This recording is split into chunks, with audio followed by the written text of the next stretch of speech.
Professional conduct and behaviour is the most important for an overall athlete, in my opinion. The coach needs to always act professional because the elite teams are always being watched by officials, the press, and people in charge of high level games that they play in. For example, not so long ago they got a picture of Sam Allardyce drinking and messing around with people whilst he's supposed to be known as the professional manager of England. This is not acting in a professional manager, and all the pictures got out meaning that his team had a bad reputation, and many people thinking he was a bad manager. In comparison to a non-elite, professional behaviour and conduct is still very important, but is not as important because they will not be getting watched and seen by many important people, and they will not be playing at high-level games. Professional conduct is still needed when coaches present themselves in front of parents when coaching children. They need to be professional and act in the right manner so that the parents can see that they are a professional coach. They need to know that they act in the right manner so that the parents can leave their child with them, ensuring that they'll be safe and enjoy themselves, and that they can help them with their sport. If they do not act professional, then the coach could lose many participants at his or her club, and then they would receive a bad reputation. Also, if the coach was charging for their training sessions, they would then be losing out on money, and this would especially affect them if this was their livelihood. Skills. Communication. This is one of the main skills a coach is required to do, which needs to be done effectively. This is the exchange of information, providing the participants with learning and educating them. Verbal communication is the most simple and used communication when explaining learning and techniques in sport. The language being used by a coach must be simple and easy to understand and free from any complex or technical jargon. It must always be appropriate language and comments being used, and the coach should always check the participants have fully understood what they are communicating. There is also non-verbal communication that is used during coaching. Athletes respond and read body language, which is very important for a coach to always have, as they are the role models to their participants. Demonstrating hand signs and showing their techniques physically are ways of communicating to their participants, which is sometimes easier to understand as it is a visual demonstration that they can see and copy. Different people learn in different ways. Some learn visually and some learn by listening. The coach needs to provide clear explanation to their participants, making sure they fully understand. This is important because the coach needs to provide clear, effective and simple ways to communicate. Otherwise, their participants or athletes will not learn and their sporting performance would not develop. They would also lose motivation because if the coach was not clear or willing to help explain or help them to communicate and correct or develop, then the athlete would start to lose interest and lack motivation to develop their performance and do well. Time management. A coach needs to have precise time management when coaching in a session. Prior to the session, the coach needs to make sure that athletes know where and when to start, check the facility is booked for the correct time. They need to make sure the equipment is ready and ensure the session is planned and all arrangements made for the session are made and ready for them. During the coaching session, the timing of the session must be adequate. All previous weaknesses are considered and all athletes are able to develop technically and tactically. They need to make sure the session is being used effectively by making it full. Time is allocated for competition. Feedback is received from athletes or parents, and all athletes are aware of future games or competitions.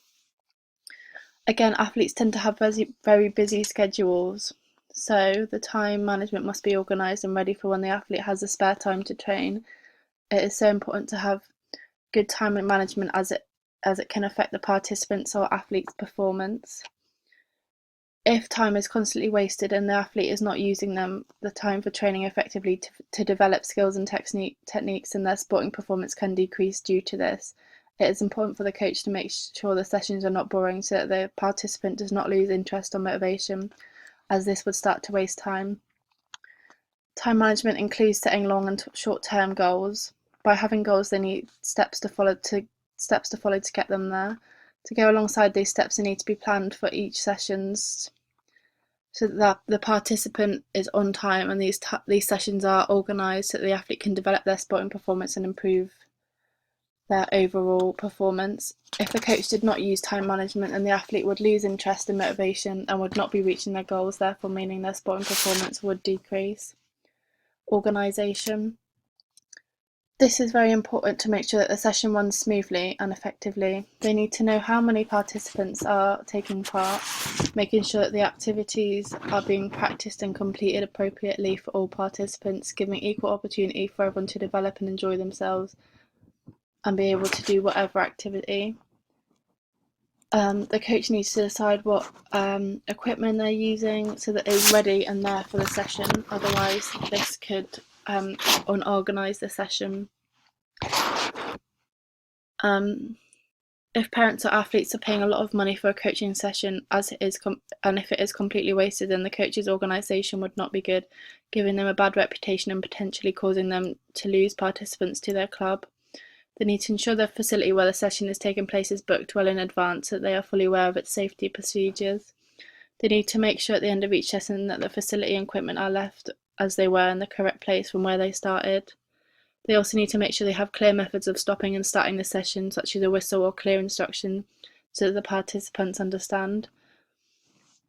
Organisation is very important because it can affect the participants' performance. If they did not organise training sessions and practice games effectively, then they would not develop and learn new skills to help improve their sporting performance. High-level athletes tend to be busy, so they need their training session very organised so that they know what they are working on as it fits well with their time, so it can fit well with their time.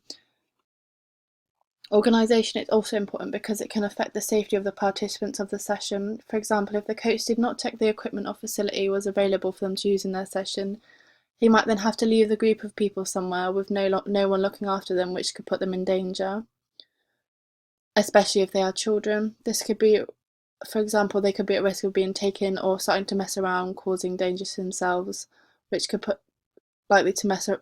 cause an injury, as there will be no supervision.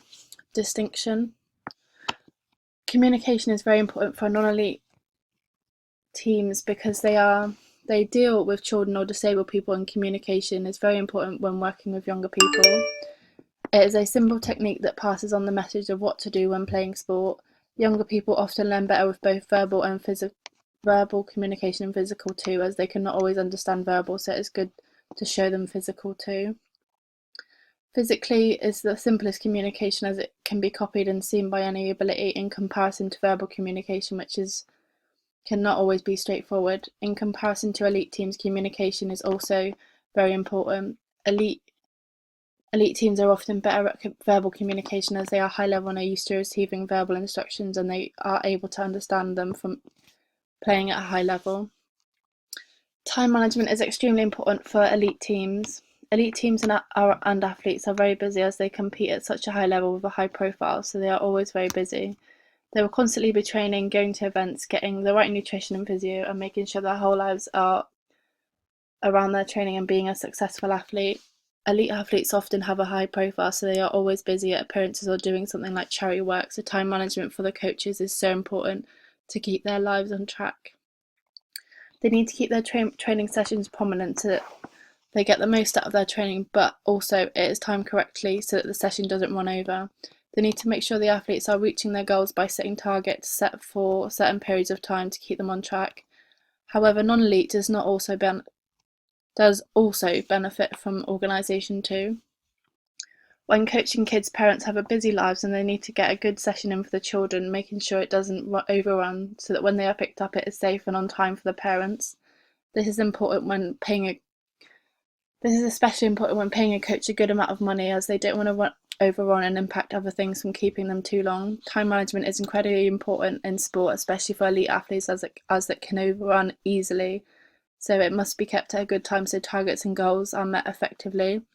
Organisation is also extremely important for both, but it is important for elite teams. Elite teams need their sessions to be effective so that their sporting performance improves and goals are met from good training sessions from their coach. They must organise these sessions correctly so that they are set out accordingly to meet objectives and reach goals. They need to ensure how many players are coming and if the equipment needed is ready at hand. The coach needs to have a good coaching session plan ready so that he knows what he is delivering and no time is wasted.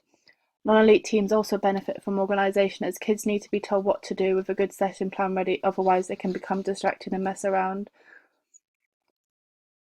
They need to make sure the session flows smoothly and that everything is organised ready for this. Techniques.